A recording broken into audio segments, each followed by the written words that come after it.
What's packing? Title Town, USA, and wherever else you might be joining me today. It's your boy God Chow, first of his name, host of the What's Packing Sports Show. Thank you for joining me for another video. Before we get into today's topic, I want to invite you to please subscribe to the channel, okay? Hit the like button if you like my content. Smash that for me, please. Smash it like an Idaho potato. Smash it like Super Smash Brothers, okay? Whatever, that was corny. But anyways, and leave me some comments down below. Hit the notification bell as well before you leave so you can get notified whenever I drop these fresh, hot takes for y'all. I'm talking the power ranking. That's the top 10 teams in the NFL, or as I like to call them, the Pedestals of Power. Yes, man, the Pedestals of Power. I usually have, last week when I did this, I had these cool little pedestals, and I put the team on the pedestals as I moved up. But I was in a crunch, man. It's been a busy week. I've been running around, so I didn't have time to do the graphics, man. It takes a lot, honestly, to do that graphics. So I'm just going to say my teams from 10 to 1, give you a little bit on each one, and then I'm going to get up out of here, man. Number 10, and this is a toss-up to me, and my list is going to be a little controversial. It's going to be probably a lot different from the lot of lists you see, because I go based on my eyeballs. I don't always look at the stats, and I don't always have facts, because this show is about opinions, my opinion, as a matter of fact. And it's not always facts, because I say that you can make the numbers and the facts almost tell any story you want. That's why I go on my gut instinct and I go with my eyeball test. And to me right now at the number 10 team, I say it's kind of a toss-up between the Arizona Cardinals or the Minnesota Vikings. And here's why. I know Minnesota, they started off the year kind of rough, but as of late, they've been playing some good football. And it all started when they beat my Packers in Lambeau and pretty much kind of embarrassed them, to be honest with you. They couldn't stop Dalvin Cook. And the Vikings, they have all the pieces out. Now, I'm not the biggest Kirk Cousins fans, but I do think he's like a top 10 quarterback. You know what I'm saying? He may be like around 9 or 10, but I definitely think he's in the top 10. I think you can win a Super Bowl with him, but you're going to need a lot more from the pieces around him. And luckily, they have Dalvin Cook. They have maybe the best 1-2 punch receiver in the NFL. And they have a defense with pieces, with experience, and a great defensive coordinator. They gave Tampa Bay all they can handle last week. And I feel like, didn't they have, I don't remember all the details of the game or why they lost, but they were giving Tampa Bay a run for the money, and they played much better against Tampa than the Packers did. And seeing as how they split with the Packers and they beat them most recently, I'm going to say the Vikings are pretty good, but I'm also torn on the Arizona Cardinals, and here's why. I looked over the schedule. Arizona, they kind of took some ugly L's. They had like a 3-game losing streak where they lost to a lot of good teams that are in this top 10, but the one thing I like about them is last week against the Giants, they showed that they have a ferocious pass rush. They showed that they do have some pieces on defense, and they do have one of the best receivers in the game, DeAndre Hopkins. And I just like mobile quarterbacks that are fast, athletic, but can throw the ball and have like a clutch gene in them. And I feel like coming into his second year, that describes Kyler Murray to a T. When you have to defensively game plan for a player like Kyler Murray, it's hard to really game plan for that. So you saw that last week when the Saints took on Philadelphia, maybe looking ahead a little too much to their matchup this week with Kansas City, and they stumbled on them. So I'm going to say honestly right now, if I had to choose, I might go with the Vikings because I think they're a little more proven, and they've been playing much better football over the past 4 or 5 weeks. And but I think it's really a toss-up between Arizona and the Vikings. At number 9, I'm going to go with the Cleveland Browns. And the Browns, I wanted to actually put them a lot higher on this list, and really they would be higher if they would have beat, if they could have just beat The Baltimore Ravens.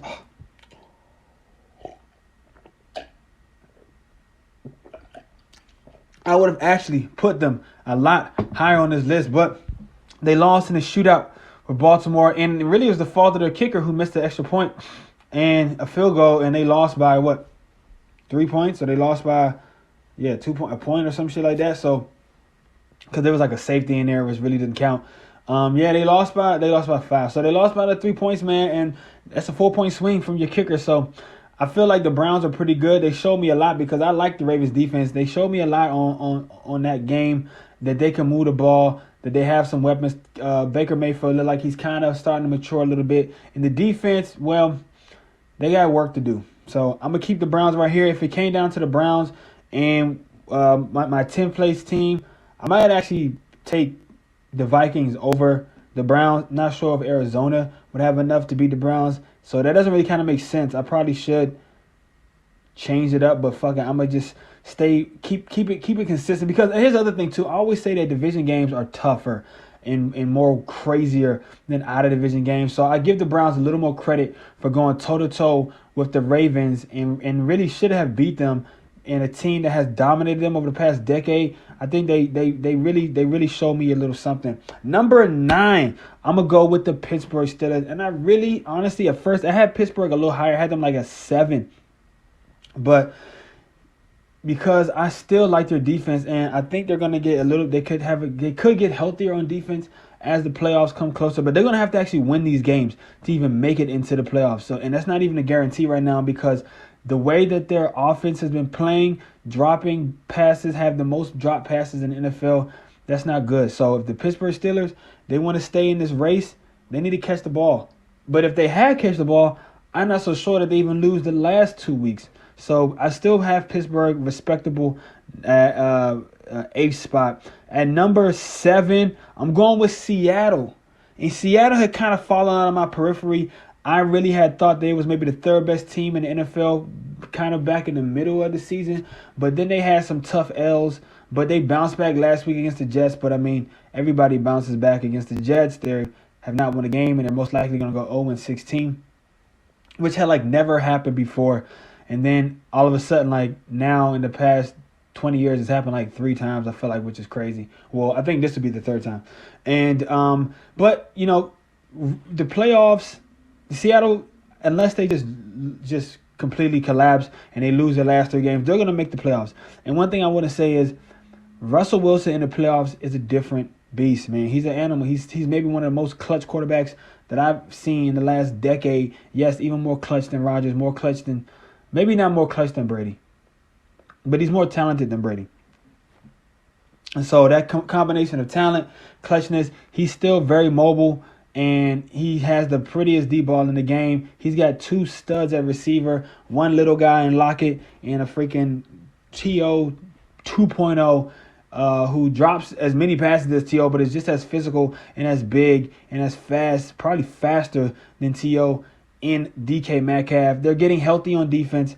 I like their chances to make a little bit of a run going into the playoffs. At number 6, I'm going with the Tampa Bay Bucks. They look healthy. They look like they're gelling. They look like they're figuring it out. They look like they are the team that can make some noise. I'm not going to go too much into it, but they got pieces all up and down that field. It's littered with Hall of Famers, all pros, and guys who can ball out. I think the Bucks, they slipped a little bit, so I don't have them as high as maybe they should be. But over the last 3 games of the season, they have a chance to really jump up. Okay, next I'm going to take the Rams. I think the Rams, they have a lot of good pieces. They have a great coach. The defense is incredible. They have a shutdown cornerback. They have one of those dominant players in the NFL in Darnold, and they can run the ball. They're healthy on offense finally. The Rams are a dangerous team. Tennessee, cracking my top 5 now. Tennessee, I like this team a lot. I've been saying that the quarterback, he's got all the tools. He's big. He's got a good arm. He's mobile. He manages the game pretty well. They have the best running back in football, maybe the 2nd best running back, or maybe running back 1B. and Derrick Henry, who could break the 2,000-yard mark on the year if he averages, 170 yards a game. He already had 215 last week. Okay, the defense does leave much to be desired, but when they play their brand of football, I think they're hard to beat. Green Bay at number 3. Look, man, you know I'm a Packers fan. Okay, and as much as I love this team, and I try to be unbiased, and sometimes I think that unbiased can get me in trouble because I can be almost too critical of this team. But let me say this. Rodgers is playing at an MVP level. Devontae Adams is the best receiver in football. He's almost uncoverable. They have a nice 1-2 punch at running back. They have the best offensive line in football, and they have a tight end in Robert Tonyan, who is tied leading the league for tight ends in touchdown passes. This offense is explosive. They can probably score at will on anybody, even though they've had 2 times this year where they didn't show up. But I think they learned from those mistakes, and now they're a better team for it. They're finally healthy. Everybody's playing. And the only thing that is going to determine, that only thing that can get in this team's way is their own defense. Now, as of late, they've been getting after the pass rusher. They've been getting after the quarterback a lot better. They've been getting home. They've been playing more man defense, and they've been getting turnovers. If that continues, I can very well see this team representing the NFC in the Super Bowl, but they're going to have to get past Carolina, not stumble on them. They're going to have to play big against Tennessee and finish out the year strong against the Chicago Bears, who very well could be on a win streak. With Trubisky playing again, I think this team has a little bit of ignition in their engine, and they kind of like revved it up last week. So we're going to see if Green Bay can hold on to the number 1 seed coming down the stretch. But for number, actually, I think I was off here, man. I think I was off. Where am I? But so I got 3 teams left. So that wasn't 3, that was 4. Packers are my 4. I've got Packers at 4, and that might be a little low to some people, but I have the Packers at 4 right now. Like I said, because they have some deficiency. I think of all the teams in the top 5, I honestly like their defense a little bit better than Tennessee's, but I like Tennessee's identity on offense better than Green Bay's. So look, but I think overall Green Bay is a better team, and they're gonna have to prove it because they have Tennessee coming up. But I got them in my 4th spot because I just see of the 4 teams in the top 4 or the top 5, I think they're the team with the most to prove on defense, and they probably have the weakest special teams. So I put them at 4, but they do have the best quarterback, which helps. So my number 3 team is the Buffalo Bills. And really, I could have put them a little bit higher, but out of respect for the other 2 teams and what they've accomplished in their record and their quarterbacks and everything, I'm going to put Buffalo at 3, even though I really, really like this team. I like what I saw from them in the last game that they played. Josh Allen is looking sharp, okay? Their offense is good.